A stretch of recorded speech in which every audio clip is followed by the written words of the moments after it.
Hey, everybody. I see we've already got some people like filing in and getting ready for tonight. So we're going to give everybody a little bit of time to get in. I know it takes about 5 minutes, but I hope everybody is having a great start of a holiday weekend.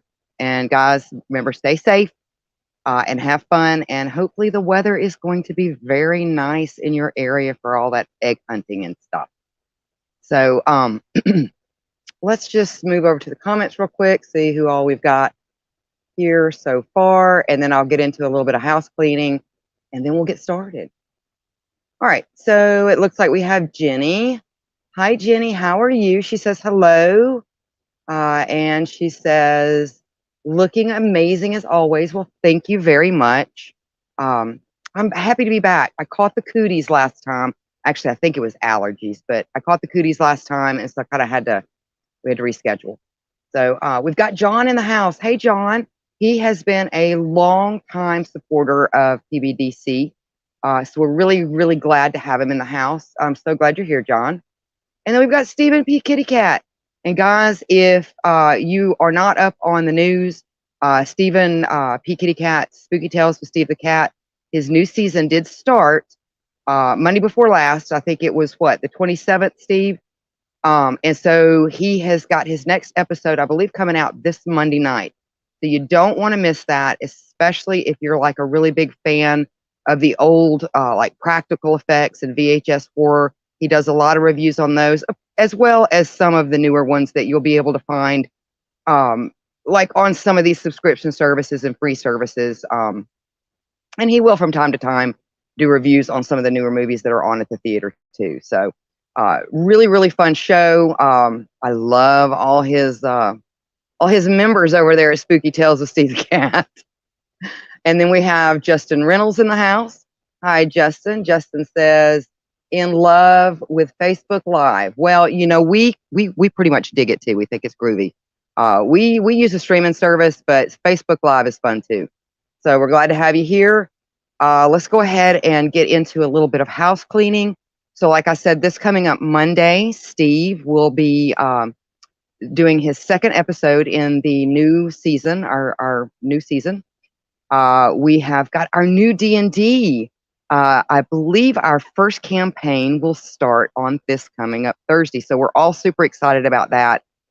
We did all the character creation and things like that. So for the ones that either haven't played it in a really long time or are interested in D&D but really haven't done it yet, it kind of gave you an insight into kind of the process of getting ready for a D&D game. So we did all the character creations. We've got pretty much all of that out of the way, and so we can actually start our campaign. So we're really, really excited about that. We're going to have a few things that we'll be able to offer people as far as input into some of the campaigns and things like that. So that will be fun. We have we're creating, because this is new, the D&D section. So if you have not subscribed and joined our Discord, we will have a section over there for the D&D, for discussions and things like that. So go to our website, which is psychobunnydc.com, and you can grab an invite to our Discord server right there on the front page. Let's see, what do we got? We've also got Chit Chat with a Ka, of course, on Wednesday nights. That's always a really, really fun show. People really enjoy that. And then Roots Bleed Red. So again, if you're new here and you really dig like the serial killers and true crime and all that kind of stuff, that's definitely a show that you're going to want to catch. We do have two amazing authors and personalities that are part of our family. Raz T. Slasher and Beautiful Miss Dell. And they have their own shows that are kind of a I don't want to say a spinoff, but kind of connected to the Owl Light Society, which was which is their original show. We've got a audio drama that Raz has created. So if you like audio dramas, that's going to be every other week. Then we have Cult of Personalities with Dell, and she does a lot of like interviews with authors and in the like horror genre and stuff like that. Really, really fun. Really, really, really interesting. So you don't want to miss that. Also, for those of you that have been with us or have not and are just coming into the family, we do offer on our website only, within the members only area, which is a free members only. You just have to get the password from one of your local cult members in order to make sure that we're not having trolls and stuff like that get in there. So you'll want to definitely grab that password. We have some really cool watch parties over there for shows and movies and things like that that we definitely cannot show you on social media. So so yeah, you'll definitely want to catch that. So I think we're doing Pussycat Kill Kill Kill. We were trying to do that the last time, and we wound up having to do Blood Sucking Freak. So, and it was the uncut version, so it was really gory and lots of boobies. So, yeah, if you like that kind of stuff, which I really dig, the 70s and 80s, like movies and things like that, then you'll really like that. So, looks like we've got a couple more people here in the house. We've got Shelby. Hi, Shelby. How are you? And Shelby says, see my eyes, they're just not good anymore. It says, hey, beautiful odd mother. Well, hello, Shelby. Glad to have you here. And I think I've caught everybody for now. So let's see. Let me move back. Now I'll just leave that part open. That down. I'm getting a little bit better at this, running my own show. And also, free way to support us here at the PBDC Collective is to share these streams. If you enjoy them and you know somebody that you think would enjoy them, then please, by all means, share out to your friends, because we always like to have new victims here in the crypt. So what we're going to be talking about tonight is going to be an ancient archaeological dig that they recently found within the 2000s. That has really kind of turned the human evolution timeline as far as like when we went from hunter-gatherers to actually like farming and domestication of animals and things like that, that have really turned that on its head. And there's a lot of questions related to this archaeological dig that scientists and archaeologists and anthropologists really can't answer yet, because like I said, it just doesn't really match up with timelines. We started part one about 3 weeks ago, 3 or 4 weeks ago. And we're going to go ahead and we're going to finish out this with part two. I will do a little bit of recap just to kind of bring anybody up to speed that may have missed part two. But we're going to go ahead and we're going to get into that now. So 6 miles from Urfa, it's an ancient city in southeastern Turkey. Archaeologist Klaus Schmidt made one of the most startling archaeological discoveries of our time. Massive carved stones, thought to be about 11,000 years old, crafted and arranged by prehistoric people who had not yet developed metal tools or even pottery.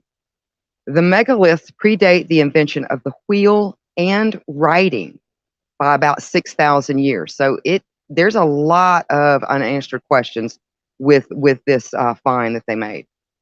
Now, the place is called Göbekli Tepe. Try to say that 3 times fast. And Schmidt, the German archaeologist who discovered it, was convinced that it was the site of the world's oldest temple. Now, no evidence has been found that people permanently resided on the summit of Göbekli Tepe itself. It is believed by some that this was a place of worship on an unprecedented scale. This place is big. And it's like 5 to 10% has only been uncovered so far. And often referred to as humanity's first cathedral on a hill. Now, Göbekli Tepe sits at the northern edge of the Fertile Crescent. It's an arc of mild climate, or was, I should say, an Arab land from the Persian Gulf to present-day Lebanon, Israel, Jordan, and Egypt, and would have attracted hunters and gatherers from Africa and the Levant, which is kind of the surrounding areas. Now, prehistoric people would have gazed upon herds of gazelles and other wild animals, gently flowing rivers, which attracted migrating geese and ducks, fruit and nut trees, rippling fields of wild barley and wild wheat varieties, such as Elmer and Eichhorn. Now, interesting enough, the first type of wheat produced was Eichhorn. Now, prior to the agricultural cultivation of wheat, eichhorn grew wild for millions of years in the Fertile Crescent, and why it is known as nature's original wheat. Now, the first domestication of wild eichhorn was recorded at about 75,000 BC and is thought to be the result of the natural crossing of wheatgrass species and domesticated wheat species. Now, in 1997, a team of Swiss scientists used DNA fingerprinting combined with archaeological and anthropological data and were able to trace the domestication of eichhorn back to the volcanic mountains of Karadag, which is located in Göbekli Tepe, and also the Fertile Crescent. The Fertile Crescent also gave us many of the foods that we take for granted today, such as wheat, dates, sesames, grapes, olives, almonds, and many other products were first cultivated in this vast fertile land. Now, ancient mills, olive presses, and wine presses have all been found multiple times in these ancient lands. Many agricultural tools were first made here. The plow was first built and used as well as the scythe. Agricultural and food practices also come from these ancient lands, like the making of sourdough and fermenting dairy, such as kefir and things like that. Even several animals, such as oxen, cows, goats, and sheep, were first domesticated in this area. And it looks like we've got quite a few comments. So let me get into that real quick, and then we'll get back into this real quick. I don't want to get too far behind on the comments real quick. All right. Oh, actually, no, I'm caught up. Okay, I'm sorry. I thought I missed somebody. All right. So Göbekli Tepe was or has become famous for its surprisingly advanced megalithic architecture and symbolisms, seeming too early for the hunter-gatherer. The level of technique and detail is what one first finds out. Richly carved in limestone, animals of the world are captured in both intricate carvings and sculptures. The impressive scope of wildlife depicts foxes, birds, boars, and snakes. Now, the T-shaped megaliths, soaring some 18 feet tall, stand boldly in place. The carvings on these are carefully crafted with hands, arms, and clothing. These towering beings all face each other in a near perfect circle. And like I said, this was before the invention of pottery, before the invention of writing, before the invention of the wheel. And even during these archaeological digs, there's a lot of speculation that has to be done because they have not found, kind of in the remnants, what one would normally find, such as carving tools and things like that. And I've got some pictures here I'm going to show in just a moment, just show you how intricate this is. They do believe that it's on a level system. They believe, at least right now, there's like 3 levels to this temple or structure or what have you. And the odd thing about it is there's just the top levels that seem to be around 11,000. They haven't really dated some of the like deeper levels. And they have found, or I have in my research, read that actually the deeper they go, the more detailed the carvings and sculptures are. So I just find that really fascinating for a culture that was at the time nomadic and very spread out. It was not organized. And how they came up with a base of workers and craftsmen to do all this in a time when they were nomadic and traveling in smaller tribes just seems really, really amazing to me. So, and guys, I do see some new comments up. I'll get to them in just a moment. Now, leading some to suspect that the pillars represent human beings, with the T-shaped pillars looking like human bodies, with the upper part of the T resembling a head in the profile. And they're all standing on a hillside like the meeting of stone beings. And I quote, Göbekli Tepe is a significant site because it has pushed back the beginnings of civilization further than we previously assumed. As each temple, pillar, and engraving at the Neolithic site is excavated, the story of human history is rewritten and the symbols and messages of prehistoric cultures are revealed. And so I'm going to go ahead and show you some pictures real quick, just to give you an idea of some of the things that they're finding. Let me hop over here real quick.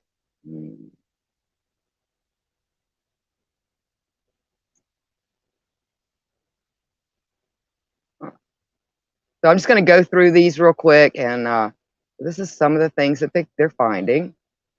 And we're going to get to some of these symbolisms here. And this is like what they're talking about, like a person. It even has like a belt buckle, which is very unusual.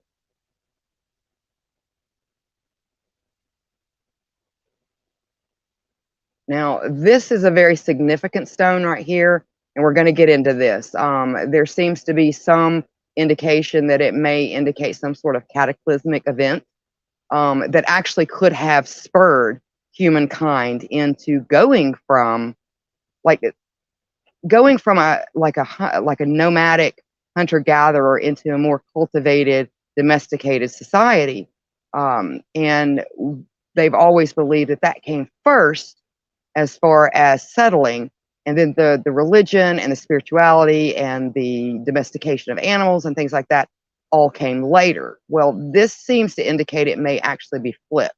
There could have been a cataclysmic event that affected a lot of people and a very, very large proportion of the earth as they do it at that time.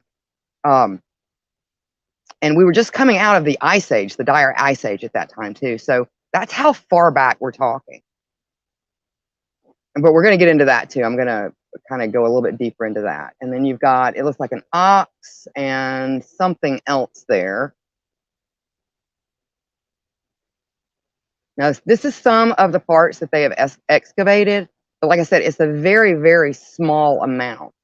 And you'll see that there's a lot of like circular things. And it's almost like this is, I don't know if anybody's ever gone onto what's called like a meditational labyrinth. But they believe it's kind of designed in that kind of way to where you're supposed to proceed through it in a certain way. And each one of these little rounded areas here is dedicated to a specific animal or something along those lines. And let's see if I show that. No, I did not show that. And we're going to get into this too. These are some depictions, I guess, of humans. And here's another symbol too that we're going to get into as well that can be found in different parts of the world. So yeah, it's really interesting how it's kind of like the Egyptian temples and the Aztec temples and all that kind of stuff, how they were separated by thousands and thousands of miles, but it seemed like everybody was kind of using the same universal brain. So yeah, it's just some really kind of cool stuff there. All right. Let's get back to those comments real quick. All right. Yeah, we got a bunch of them. All right. So Frank, hi Frank, how are you? And he says, yeah, definitely Browser's Castle for Mario Brothers. This must be a discussion in the chat. And then we have Mikey. Hi, Mikey. And Mikey is saying hello to Frank. Let's see. And then Frank says, he's just been hanging out today. That's what I did yesterday. And worked on the newsletter.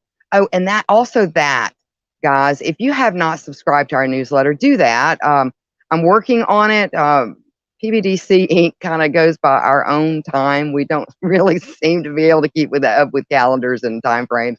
So we're getting that newsletter e-sign put out. So listen, if you guys in our community have any announcements, life events, anything like that you would like to have included in our community section, it's absolutely free. As long as it's not like a commercial advertisement, which we do offer ad space. But just get in contact with us at pbunnydc@gmail.com, and we'll make sure to get that in the community section. So if you want to shout out to somebody or announce something or just say hello, We'll put that in our community section. And Frank says, I'm not saying it's aliens, but it's aliens.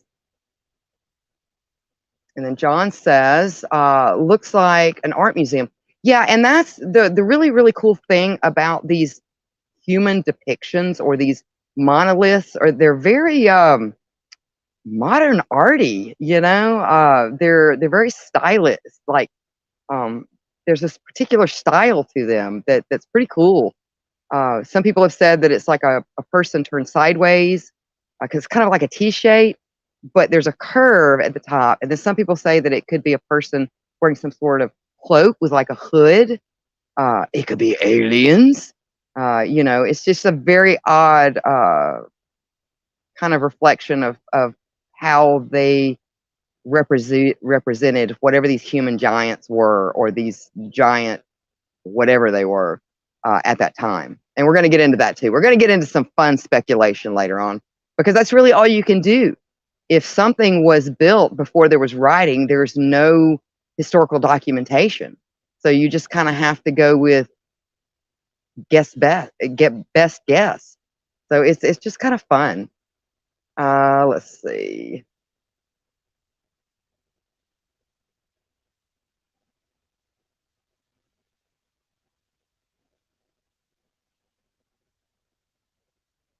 All right. And Alan's in the house. Hi, Alan. We haven't seen you in a very, very long time. Glad you are here with us. All right. So let's pop back over here real quick. All right. And we'll get back into what we were talking about. All right. So researchers have discovered that each of the pillars is decorated with incredibly carved depictions of animals, abstract symbols indicating cultural memory, and a symbolic world which existed in society some 11 to 12,000 years ago. And you saw how intricate some of those were. Even though mainstream scholars suggest the time frame of such societies didn't even exist at that time, but the evidence shows differently. Now, besides animal motifs, we see various mysterious symbols on the pillars of Göbekli Tepe temples. A diamond-shaped like symbol, an H-like symbol, an I-like symbol, and a three-basket symbol, as well as the 7 birds. And I showed you all of those as far as like the 7 birds and the diamond-like symbol. The H-like symbol was like on that belt. And there's another area where the I symbol is on there as well. Now, could these symbols of Göbekli Tepe have once been symbols for shamans? Was it not only the ritual center of shamans, but also the initiation center of pupil shamans? Power animals are known as the protector souls of the shaman. In the eyes of the shamans, all animals are the elements of shamanistic practice. Power animals are an alter ego of the shaman. Shamans imitate his or her power animal and coalesce with them during that ritual. Now, Siberian shamans have power animals like the bear, the wolf, the rabbit, and the owl. Yakut shamans have mostly bull, eagle, and bear. The 4 named animals are quite similar to the animals found carved on the Göbekli Tepe pillars. Now, in addition to there was also a totem pole that was discovered at Göbekli Tepe, which we can connect with shamanism, as well as a new finding, which is that diamond-like shape found in the enclosure H pillar more recently, which resembles the medicine man symbol of the Native American Indians. The outer lines of the symbol represent the 4 corners of the universe of the physical world: north, south, east, and west. The inner lines represent the spirit world, which is the medicine man that they would have knowledge of, basically. Now, the center circle represents the eye of the medicine man and his spiritual vision. Now, Göbekli Tepe pillars mainly have T-shaped forms, which seem to have some similarities to the New Mexico Hopi temples, as well as the Palenque temples of the Mayans. The H, or slanted eye symbol, may be about east-west. It could represent man-woman or God-goddess connection. The H symbol also has a striking similarity to the same H symbol in Utah heliographs, which are made by the Anazis. Now, the I symbol of the ancient Mexican mythology has two double-headed figures joined in one, which would be like the I symbol, which illustrate like a capital I. That's what I'm saying. It illustrates the duality of above and below, or heaven and earth. Now, the seven birds symbol, the number of seven can be evaluated as the sign of celestial harmony. According to the Pueblo natives, it symbolizes the cosmic harmony of the human being. Dawson considers the number seven as the symbol of opposites, of the resolution of dualism, therefore a symbol of unicity and perfection. Now, for Egyptians, it symbolized the complete cycle and dynamic perfection, also represented in eternal life. In astrological thinking, seven birds can symbolize the seven stars of the Big Dipper, or even the seven visible planets that can be seen from the Earth with the naked eye, which is the Sun, the Moon, Mercury, Venus, Mars, Jupiter, and Saturn. Now, some researchers also mention the possible shamanism in Göbekli Tepe with regard to astronomy and cosmetology. And that's basically just the study of the stars in space, not like, I'm going to do your hair cosmetology. And the worship of the polar star Polaris, which was, for people that did sky worship and things like that, Polaris seems to be in history like a really big thing. And from what I understand, as far as going back and kind of tracking where stars would have been during this time period, Polaris would have been a very, very visible star at that point. So I find that really cool. Let's see. So Göbekli Tepe was it an ancient observatory for shamans? Some scientists and researchers specifically think that Göbekli Tepe was used as a celestial observatory, asserting that Göbekli Tepe was a kind of medicine wheel almost, and that's, talking about the circular kind of labyrinth meditational thing, through which one could observe the birth of substantial stars or constellations. So it could be that you walked through this at certain times of the year to see certain things. And they say also kind of the way that they think you're supposed to walk through this will show you different sculptures and carvings and things like that are meant to be seen a certain way if you're going a certain direction. So it really seems to be like it was really planned out. This wasn't something that some, nomadic group of people just decide, hey, we're going to build this thing and put our art on it. I mean, a lot of this stuff was like really, really thought out.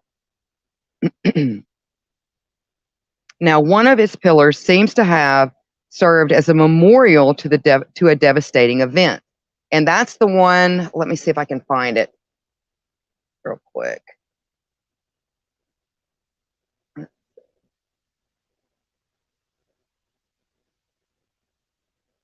It's called the Vulture Stone, is what it's called.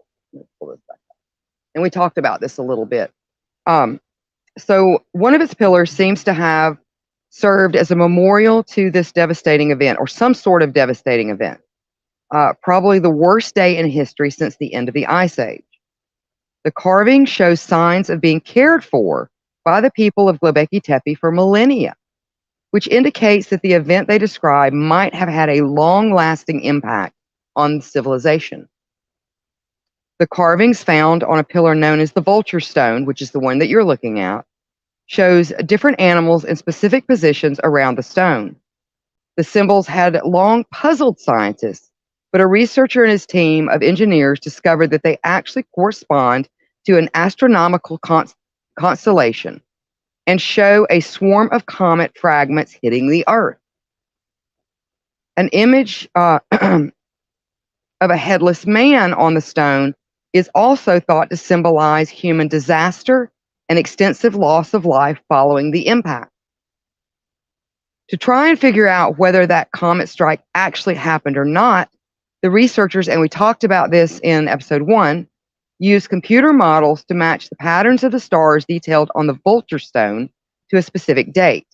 They found evidence that the event in question would have occurred around 10,950 BCE, give or take about 250 years. The date of these carvings also matches an ice core taken from Greenland, which pinpoints the younger Dryas Ice Age period beginning around 10,890 BC. If you consider that, according to astronomers, this giant comet probably arrived in the inner solar system some 20 to 30,000 years ago, it would have been very visible and a dominant feature of the night sky. It is hard to see how ancient people could have ignored this given the likely consequences. So it wasn't something that just like, pow. They would have seen this coming. They wouldn't have understood what it was, but they would have seen it coming. And like I said, that stone seems to be something that they've really looked at, and it seems to indicate and kind of go along with these ice core samples in Greenland of a possible comet impact, which is one of the theories of kind of what brought on the ice age and a lot of species going extinct. So so let's see what time it is. Let's go ahead and go to a commercial real quick, and then we are going to get to the comments. So let me get over here, and we'll see you guys in just a minute.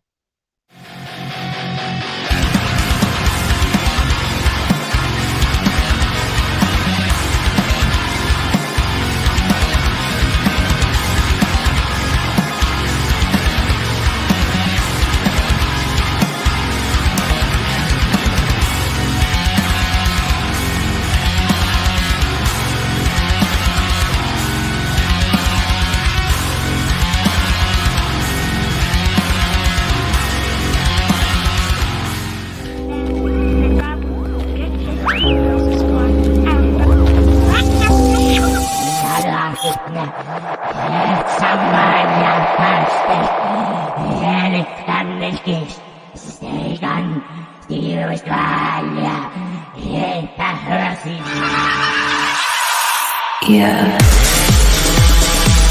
Hello, all you beautiful people out there.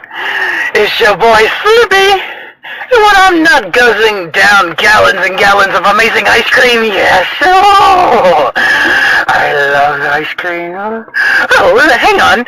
I'm watching PBDC TV. Now, back to the show, all you beautiful people. And remember, stay nasty.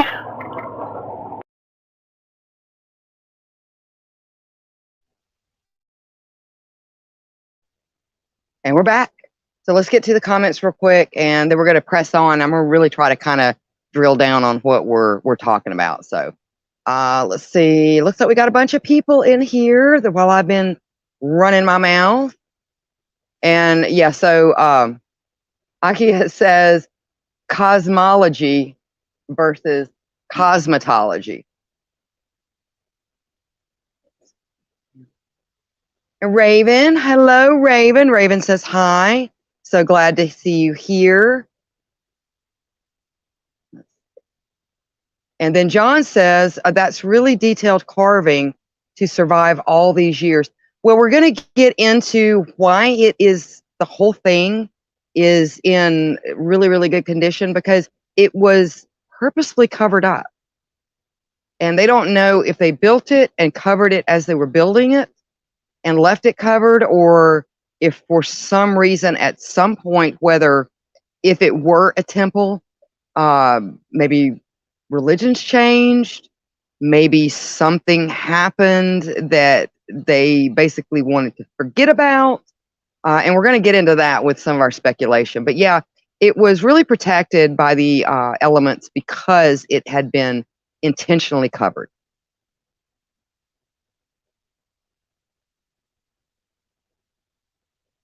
And Sven, Good morning, Sven. So glad to have you here. Glad to have you here. And we've got East Coast Haunters. Hello, hello. Glad to have you guys here as well. So let's go ahead and get into this. I'm going to try to get kind of a large chunk of this done. All right. So the three basket symbols on the pillar of enclosure D is also intriguing. At first glance, we may define the symbol as three ordinary baskets. In spiritual cosmology, the basket is also symbolic of seasons and the offerings of the first fruits, fertility, and sanctity. In the, Lord have mercy, I'm going to try to pronounce this, Pentateuch,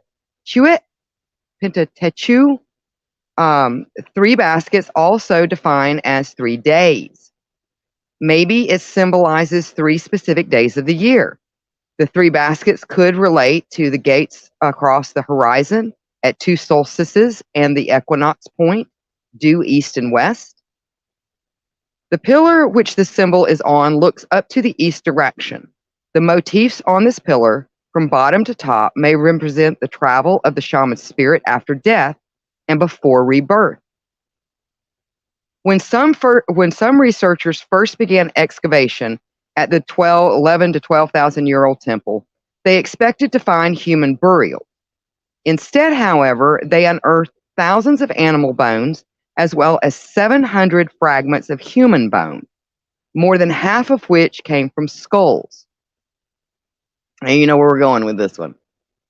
Only 3 fragments, however, were modified with incisions.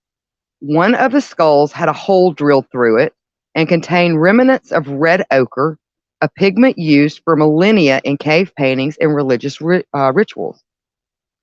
Using the latest microscopy techniques, the researchers from the German Archaeological Institute ruled out the possibility that the marks were made by animals gnawing on the bones or by other natural processes. Instead, they were made with flint tools not long after the individual had died. Other small marks show that the skulls were defleshed before carving. Artwork recovered at the site also shows an interest in decapitated heads. So they were a head cult, a skull cult, possibly. One statue was beheaded, perhaps intentionally, and another, called the gift bearer, depicts someone holding a human head. The deeply chiseled human craniums are the first of their kind in the region. Taken together with statues and carvings depicting the headless people and skulls being carried, researchers suggest that the ancient people of Göbekli Tepe may have belonged to a skull cult. And again, cult had a different connotation back then. Not like what we think now and like Jim Jones and stuff like that. Now, while the markings are unlike any the researchers have come across before, the obsessions with skulls is not uncommon. Skull cults are not uncommon in Anatolia either. Remains from other sites in the region suggest people exhumed the skulls of their dead and even reconstructed their faces using plaster. The other mystery at Göbekli Tepe is that the carvings only appear on 3 skulls, even though many skull fragments have been unearthed there. Why these 3 particular individuals were singled out is unknown. Now, Göbekli Tepe was built in a period in history where, according to archaeologists and mainstream scholars, people were not developed to the point where they could achieve these intricate projects. Researchers have no obvious explanation for a highly advanced culture existing in the upper Mesopotamian area at the end of the last ice age, when the world was still populated by communities of hunter-gatherers. Now, we did, and I don't know if we're going to really go into it that much in this episode, but Google human species. Now, if the timelines are correct, there were I think it was, they have verified at least 7 different Homo sapien species that were alive during this time.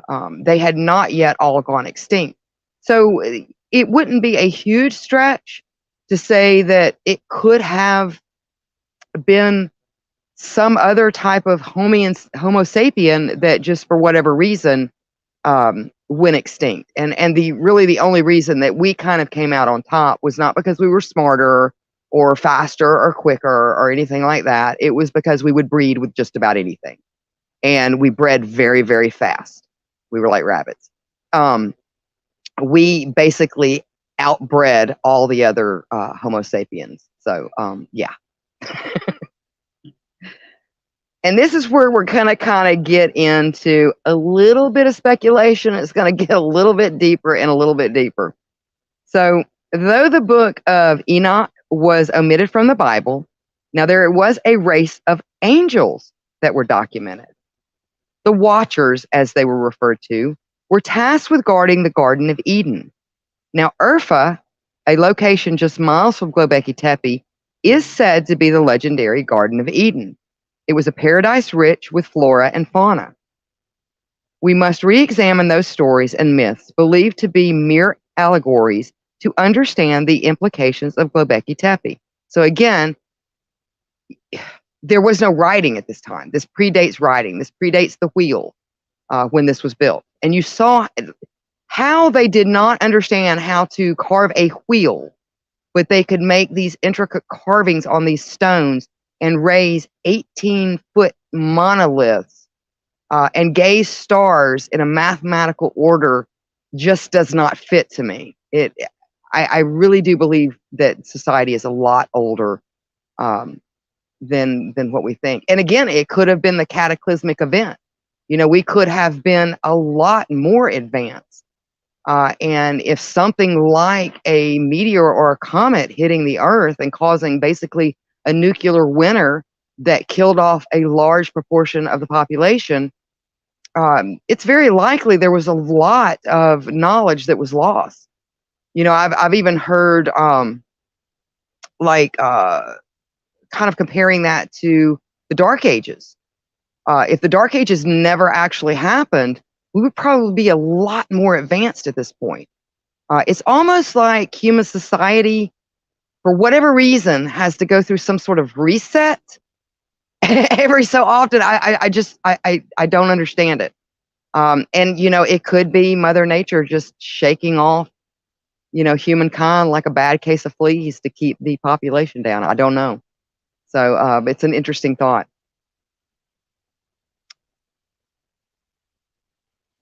All right. And also we've got a bunch of people that's popped in here, so I'm going to see what's going on here.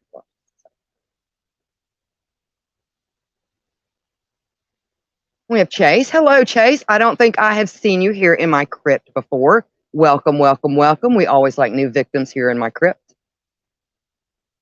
Let's see. Being a male of the human race who went through puberty, I can attest to that. We humans will breed with anything. Yes, we outbred all other Homo sapien species.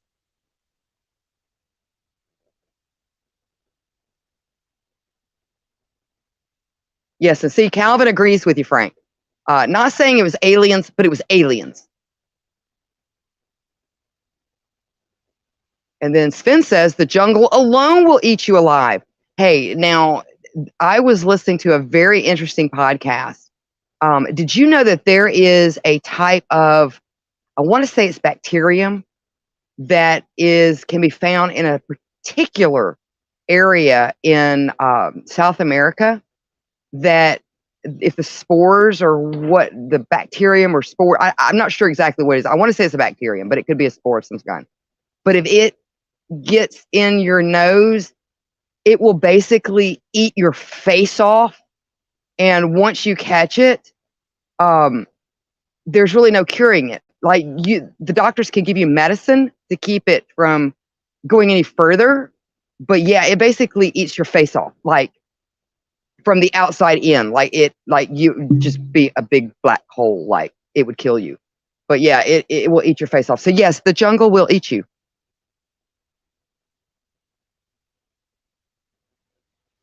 All right. Okay, so now we're going to go a little bit deeper down the rabbit hole. So Atlantis, the Nephilim, and the Anunnaki and the Garden of Eden are all often connected to theories of what Göbekli Tepe could have been. Could what was once believed to be mythology now become a valid line of inquiry? So the story goes, these angels came from the heavens and laid with the wives of man to create the Nephilim. Known as the Anunnaki by the Babylonians, these advanced races came to assist humanity with arts and knowledge. Göbekli Tepe, in this same moment, appears and marks a huge leap in knowledge and skill that didn't exist on the planet before. So that is a question. That's a great question. Now, whether it was due to the Nephilim or not,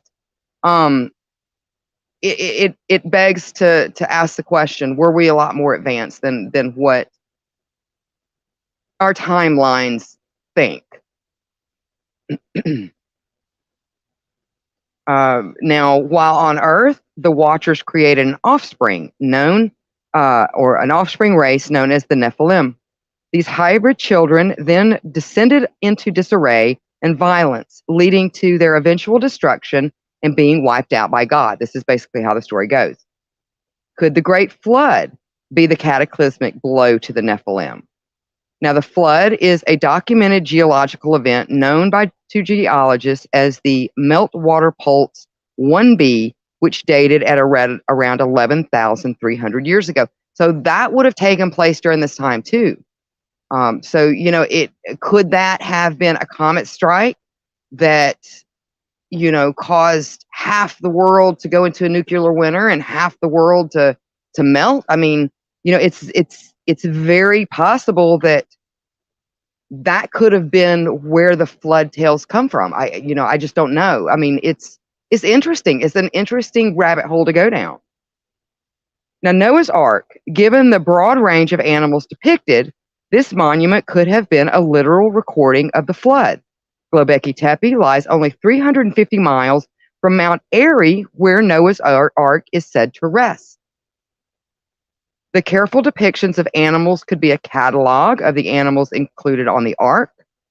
The temple, in its nature, is a reminder of the past and a legacy to future generations of what existed on the planet at that particular time in history.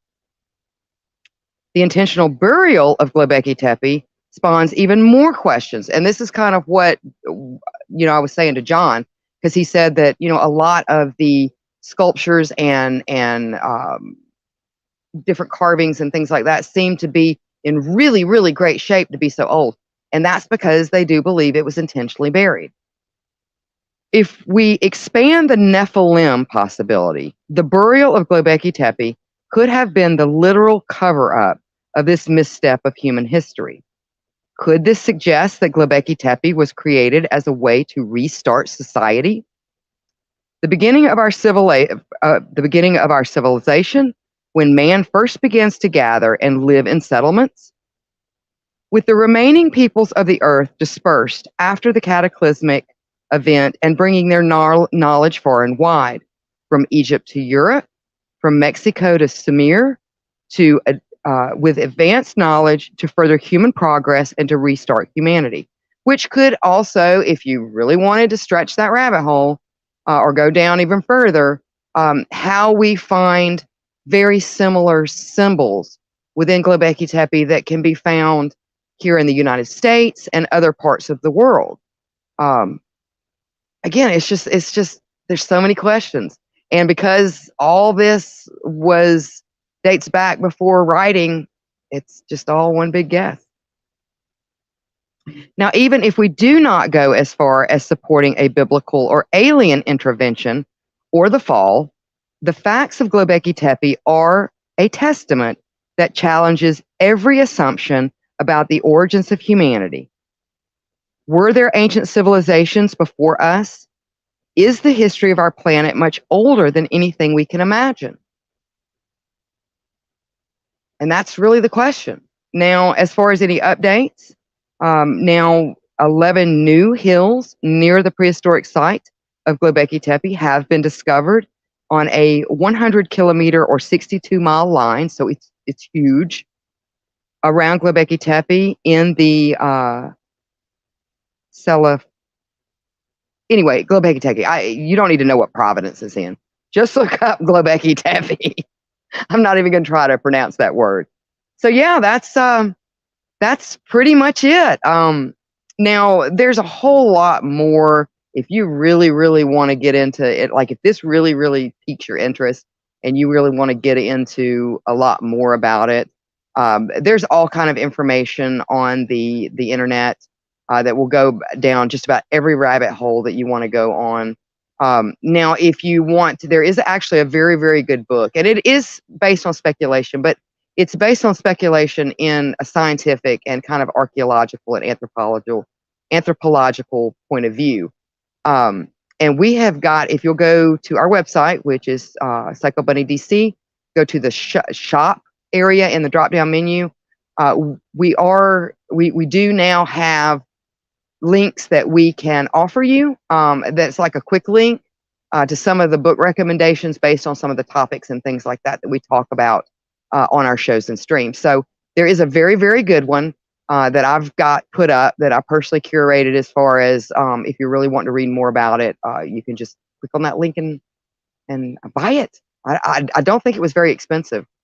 So yeah, go check that out if you thought that this was cool. And what do you guys think? What do you think, this could be? I'd be really, really curious to hear what you guys have to say about it, because it really, really, I mean, whether you want to go into the woo-woo or you want to stay, completely scientific, there are so many questions about this discovery that they made.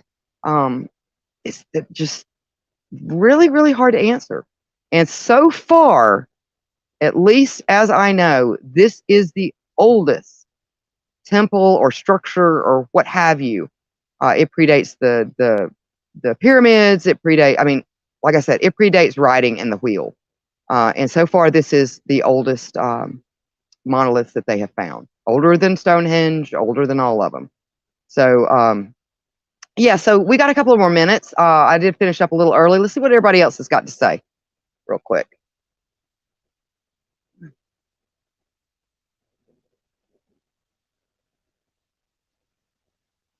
Let me get back to where I was. Hold on just a second. Oh, and then Spence says, going back to the bacterium or spores or whatever that eat your face. The jungle is a colorful box of fun. Yeah, there's all kinds of stuff. The bot flies and all that kind of cool. Well, I don't want to say cool. That would be terrifying. So, but yes, it is a colorful box of fun.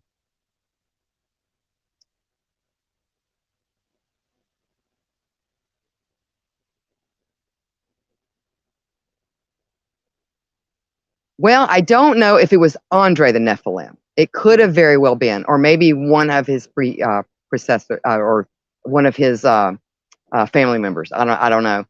Predecessors. That's what I was trying to say. So, but yeah, I don't know. But I did think it funny that the Nephilim kind of came into this too. But that's kind of going into the woo-woo.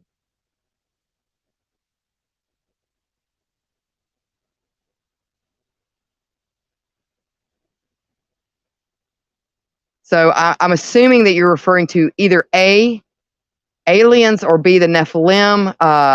They taught us arts, crafts, and home economics. Well, in a roundabout way, I guess they kind of did.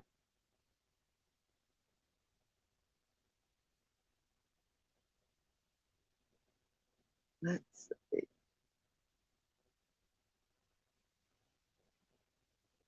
And then Akia says there are several religions that have mentioned the Great Flood.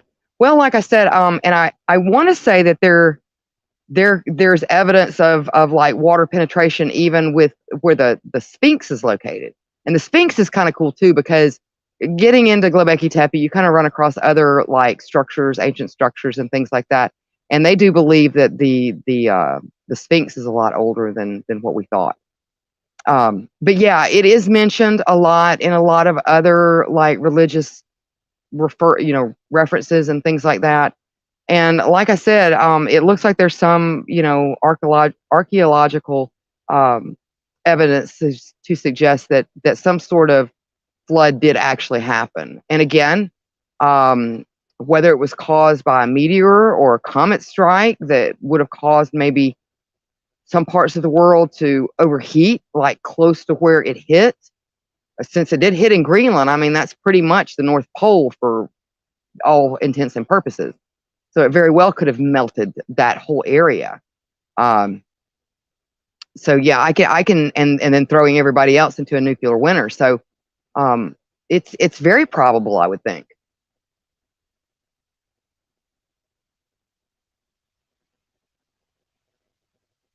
And then Calvin says they found humanoid footprints in a rock 2.7 million years ago. That's what I'm saying. It's like the more that we research and the more that we find, the more that what we thought was the timeline of civilization is pretty much being like turned on its head. And there's still, and you don't hear a lot about it, but there's a lot of times they find like weaponry and things like that predate like the Bronze Age and the Iron Age, and they're like, we just don't, we have no earthly idea how this was created. And so we're always learning, you know, and of course you're going to always have some that go, no, we're going to go with the timeline, you know, and just ignore, you know, this evidence. But it's really interesting. Makes you think.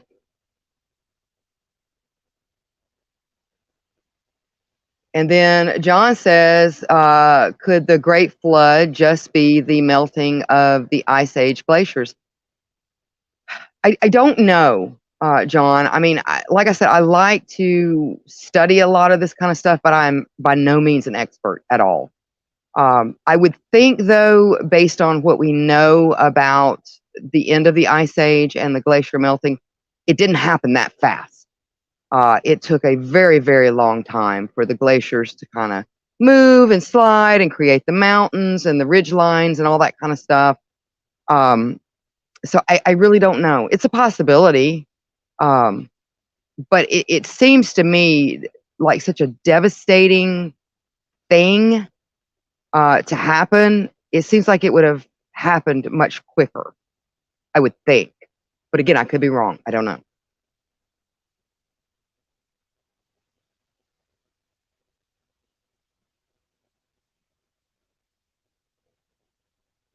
And then John says, let's see, hold on, I'm sorry. Okay. So I live in Ohio, and they say 12,000 years ago, there was ice a mile deep here. I believe it. I believe it. It is odd to think, John. It really is. It's odd to think about that. Just how everything has changed so much. Genevieve, hey, so glad you have joined us tonight. I'm sorry you're coming in on the end of it, but you can always do the hashtag replay. But yeah, I'm so glad you're here. And I hope, guys, go check out her. She has got her and it's you and your sister that have the boutique now. But yeah, go check out her stuff. They've got the coolest little like spooky boutique and just kind of like a oddity shop type thing. It's very, very cool. Very, very cool. And we're really, really happy for you, hon.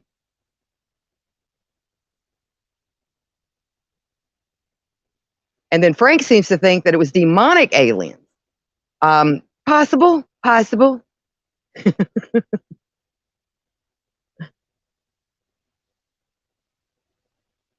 And then John says, it does seem that human civilization go back way further than we know.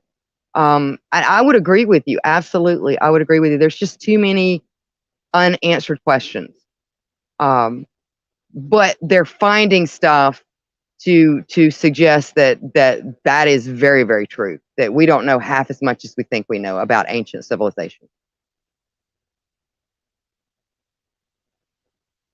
Razzle dazzle. He said he stopped in to show some love. So glad you're here. Even if you can only stay for a moment, I'm so glad you stopped by. Thank you.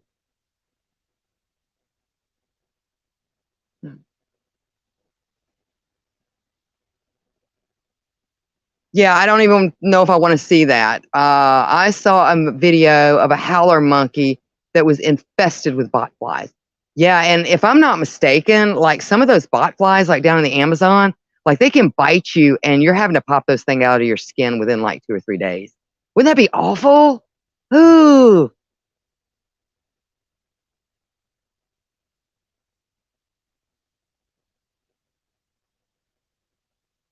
Well, definitely interested. So Raz says, my city has a great flood story. I'll have to tell you about it sometime. I would love to hear it. And our beautiful Nadine. Hey, Nadine. So glad you're here. She says, hi, guys. Let me try to get to everybody before we end it. Let's see. And then Frank says, you see, Hexus visited Earth some 2.7 million years ago to survey a spot for the condos and fancy apartments.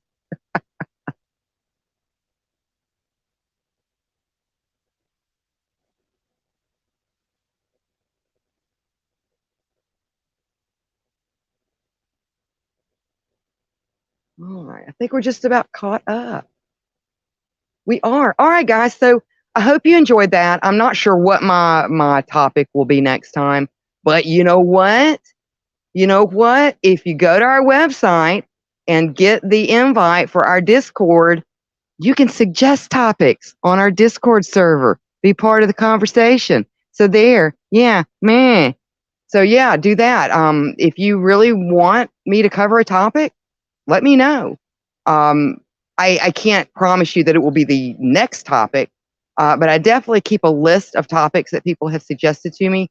Sometimes some of the topics or there's not a whole lot, so I kind of have to, even though they're super interesting.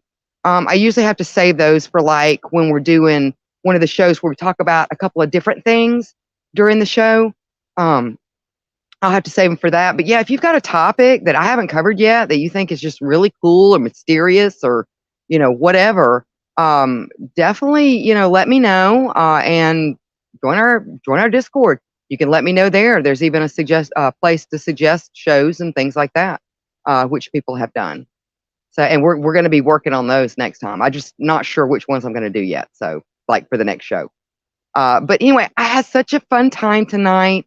Again, I hope everybody has a great holiday weekend. Stay safe. And we'll see you guys next time. Let me pull up my stuff before I give you pleasant nightmares. All right, pleasant nightmares, guys. Bye. And now, folks, it's time to say goodnight. We sincerely appreciate your patronage and hope we've succeeded in bringing you an enjoyable evening of entertainment. Please drive home carefully and come back again soon. Good night.